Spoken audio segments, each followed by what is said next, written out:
Bonjour et bienvenue dans ce tutoriel de mission d'espionnage. Donc, les missions d'espionnage très importantes pour obtenir les modes feu statut et glace statut. Donc pour arme principale, fusil à pompe, arme secondaire et arme de mêlée. Donc pour ce faire, moi je vais partir avec un Loki, tout simplement parce que c'est la Warframe avec le meilleur kit pour ces missions. Niveau armement, pas besoin d'armes particulières, le but va pas être de tuer les ennemis mais de rush la mission. Niveau mode, un siphon d'énergie pour régénérer l'énergie pendant que vous êtes en furtivité. Course pour rush un maximum. Constitution pour de la durée. Expertise éphémère et rationalisation pour de l'économie. Et 3 d'esprit pour combler la durée perdue avec expertise éphémère.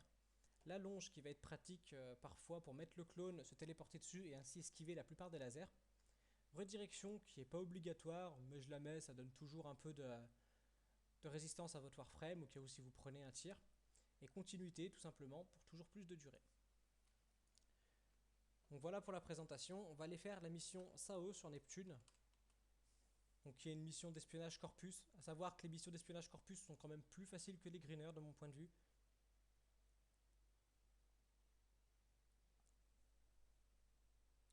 Le chargement, le meilleur passage de notre vie.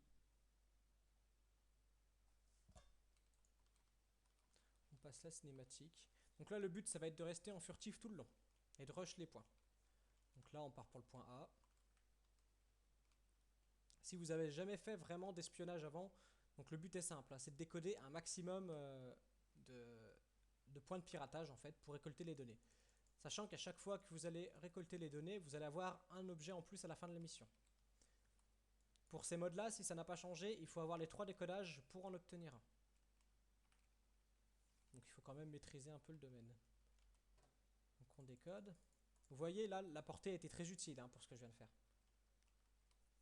Donc pour les décodages aussi, si vous ne savez pas trop vous y prendre, je vous conseille d'acheter des décodeurs au début, mais de vous forcer à faire les décodages malgré tout.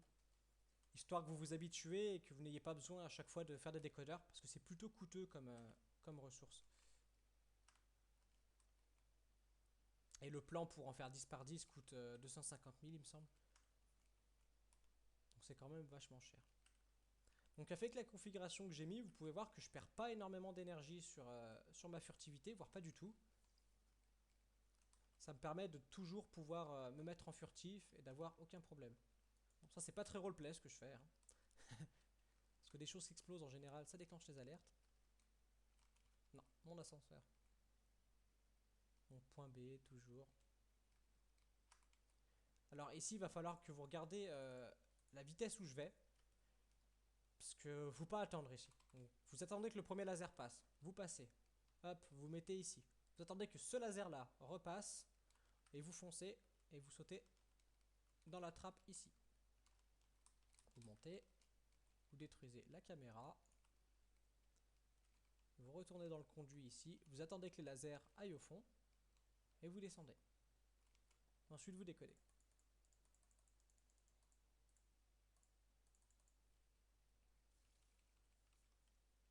On se remet en furtif. Et on y retourne.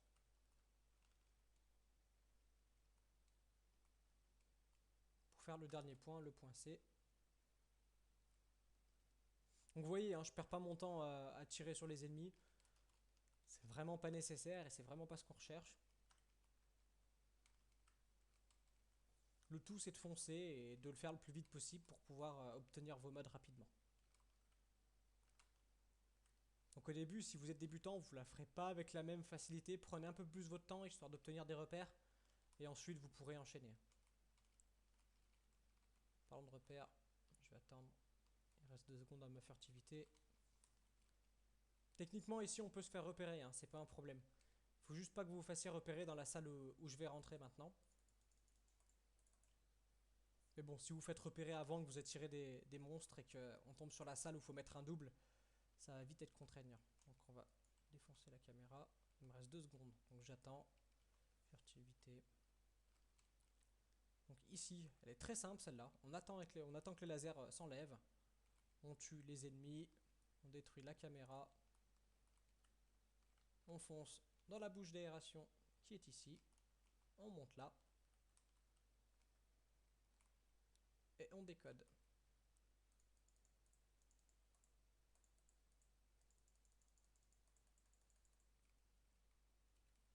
Donc Voilà, donc voici les 3 codes décodés. On n'a plus qu'à partir. Et on va voir si on a eu de la chance niveau mode. Après, chance est un grand mot, hein. Ils sont pas très durs à obtenir. Je pense qu'en 3 à 4 missions, vous réussirez à en obtenir un avec les dégâts en statut et l'élément qui vous intéresse.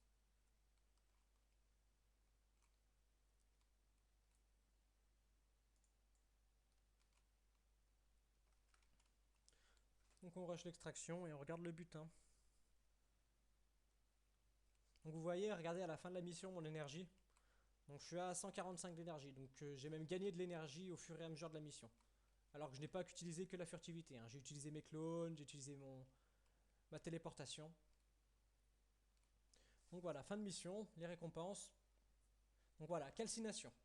Donc un mode feu et statut. Donc voilà, merci d'avoir regardé cette vidéo et je vous souhaite une très bonne journée.